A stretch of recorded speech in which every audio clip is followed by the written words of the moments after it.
அண்மை செய்தியை பார்த்து வருகிறோம். தமிழக அரசு PM ஸ்ரீ பள்ளி திட்டத்தை முன்னர் ஏற்றுக்கொண்டு தற்போது மறுப்பதாக தமிழக ஆளுநர் RN ரவி ஒரு குற்றச்சாட்டை முன்வைத்திருக்கிறார். ஆளுநர் மாளிகையில் நடைபெறும் ஆசிரியர் தின நிகழ்ச்சியில் ஆசிரியர்களின் கேள்விக்கு பதிலளித்து ஆளுநர் பேசி வருகிறார். இந்த வகையில் தமிழக அரசு PM ஸ்ரீ பள்ளி திட்டத்தை முன்னர் ஏற்றுக்கொண்டு தற்போது மறுப்பதாக அவர் ஒரு குற்றச்சாட்டை முன்வைத்திருக்கிறார். இது குறித்த அண்மை செய்தியை பார்த்து வருகிறோம்.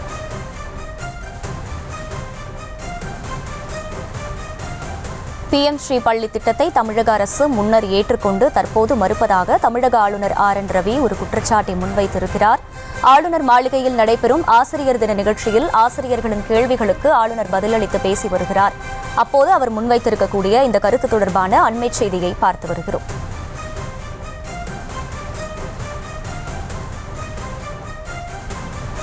தமிழக அரசு PM ஸ்ரீ பள்ளி திட்டத்தை முன்னர் ஏற்றுக்கொண்டு தற்போது மறுப்பதாக ஆளுநர் RN ரவி குற்றச்சாட்டை முன்வைத்திருக்கிறார். கூடுதல் விவரங்களை செய்தியாளர் ராஜேஷ் வழங்க கேட்கலாம். ராஜேஷ், விவரங்கள். அகிலா, வணக்கம். தமிழக ஆளுநர் தற்போது கிண்டியில் இருக்கக்கூடிய ராஜ்பவனில் நடைபெற்று வரக்கூடிய ஆசிரியர் தின நிகழ்ச்சியிலே பேசிக் கொண்டிருக்கிறார். அப்போது அவர் பேசியிருக்கக்கூடிய ஒரு கருத்து என்பது, தமிழக அரசு PM ஸ்ரீ பள்ளிகள் திட்டத்தை முன்னர் ஏற்றுக்கொண்டு தற்போது மறுக்கிறது என்று அவர் குறிப்பிட்டிருக்கிறார். ஆளுநர் மாளிகையில் நடைபெறக்கூடிய இந்த நிகழ்ச்சியிலே பரபரப்பாக பல்வேறு கேள்விகளுக்கு பதிலளித்து அவர் பேசிக் கொண்டிருக்கிறார். இந்த விஷயத்தை பொறுத்தவரையில், அதாவது PM ஸ்ரீ பள்ளிகளை பொறுத்தவரையில் இந்த திட்டத்தின் கீழ் கூடுதலாக நிதி கிடைக்கும் என்றும் அவர் குறிப்பிட்டிருக்கிறார்.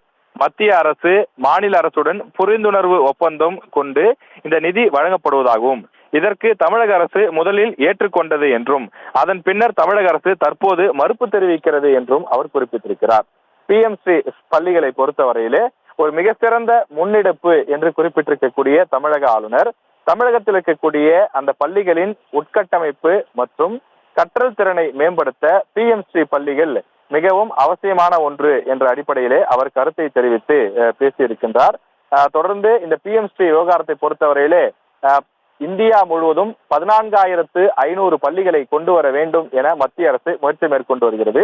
அதற்கு தமிழகம், கேரளா, பஞ்சாப் உள்ளிட்ட எதிர்க்கட்சி ஆட்சி செய்யக்கூடிய மாநிலங்கள் எதிர்ப்பு தெரிவித்து வருகின்றன. இந்த திட்டத்தில் இன்னும் சேராமல், கையொப்பம் இடாமல் தொடர்ந்து எதிர்ப்பு காட்டி வருகின்றது. தமிழக அரசை பொறுத்தவரையிலே இந்த PM ஸ்ரீ திட்டத்தில் சேர்ந்தால் மும்மொழி கொள்கை கட்டாயம் என மத்திய அரசு சொல்கிறது. அப்படி மும்மொழி கொள்கையை ஏற்றுக்கொண்டால் ஹிந்தி திணிப்புக்கு ஆளாகக்கூடும். எனவே தமிழகத்தை பொறுத்தவரையில் தமிழ் மற்றும் ஆங்கிலம் 2 மொழி கொள்கை தான் இருக்கும், ஹிந்தியை நாங்கள் ஏற்க மாட்டோம் என்பது தமிழக அரசினுடைய உறுதியான நிலைப்பாடாக இருக்கிறது.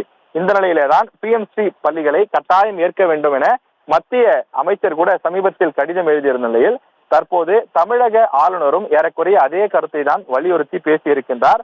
PM ஸ்ரீ பள்ளிகள் கொண்டு வந்தால் பள்ளிகளுடைய தரம் மேம்படும், கற்றல் திறன் மேம்படும் என்றும் குறிப்பிடுகிறார். அதாவது PM ஸ்ரீ பள்ளி என்பது மாதிரி பள்ளி போன்றது. எப்படி தமிழகத்தில் ஏற்கனவே மாடல் ஸ்கூல்ஸ் என்று மாவட்டத்திற்கு ஒரு பள்ளி இருக்கின்றது, அந்த பள்ளியை முன்மாதிரியாக கொண்டு மற்ற பள்ளிகளையும் அதே போல சிறந்த பள்ளிகளாக மாற்றுவதுதான் அந்த திட்டத்தினுடைய இலக்கு. அதே போலத்தான் PM ஸ்ரீ பள்ளிகளும் ஒரு சிறந்த பள்ளியை உருவாக்கி, அதாவது ஏற்கனவே இருக்கக்கூடிய பள்ளியில் கட்டமைப்புகளை இன்னும் உறுதிப்படுத்தி வலுப்படுத்தி அதே போல மற்ற பள்ளிகளை எதிர்காலத்தில் உருவாக்குவது இந்த திட்டத்தினுடைய நோக்கமாக இருக்கின்றது. இதற்கு தமிழக அரசு எதிர்ப்பு தெரிவித்து வரக்கூடிய நிலையில் தமிழக ஆளுநர் RN ரவி அதற்கு ஆதரவாகவும் தமிழக அரசு எதிர்ப்பது ஏன் எனவும் கேள்வி எழுப்பி அவர் பேசியிருக்கின்றார்.